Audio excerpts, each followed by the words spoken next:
নমস্কার বন্ধুরা, আজ আমি বানাবো বাঁধাকপি বাটা। তার জন্য একটা বাঁধাকপি ভালো করে ধুয়ে কুচিয়ে নিয়েছি, দুটো পেঁয়াজ, রসুন, কাঁচা লঙ্কা, কালো জিরে, হলুদ, তেল, নুন আর চিনি। প্রথমে প্রেসারে অল্প জল দিয়ে একটু নুন দিয়ে দেবো কেটে রাখা বাঁধাকপি। প্রেসার বন্ধ করে একটা সিটি দিয়ে নেব। সিটি হয়ে গেছে, সিটিটা বেরিয়ে গেলে এবার খুলে দেবো। এবার এর মধ্যে এগুলো দিয়ে দেবো, পেঁয়াজ, রসুন, কাঁচা লঙ্কা। নাড়িয়ে নেব যাতে গন্ধটা চলে যায়, কাঁচা গন্ধটা, সেই জন্য।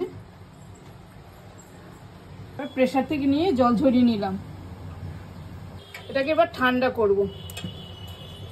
বাঁধাকপি ঠান্ডা হয়ে গেছে, এবার আমি অল্প অল্প নিয়ে বেটে নেব, পেস্ট বানিয়ে নেব। মিহি পেস্ট আমার হয়ে গেছে, এবার নামিয়ে নেব।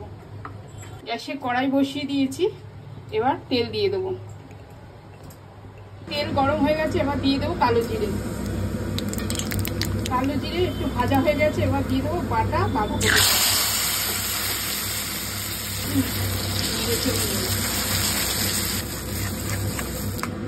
চিনি,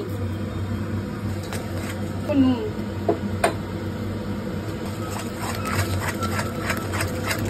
এবার ভালো করে মিশিয়ে হলুদ গুঁড়ো।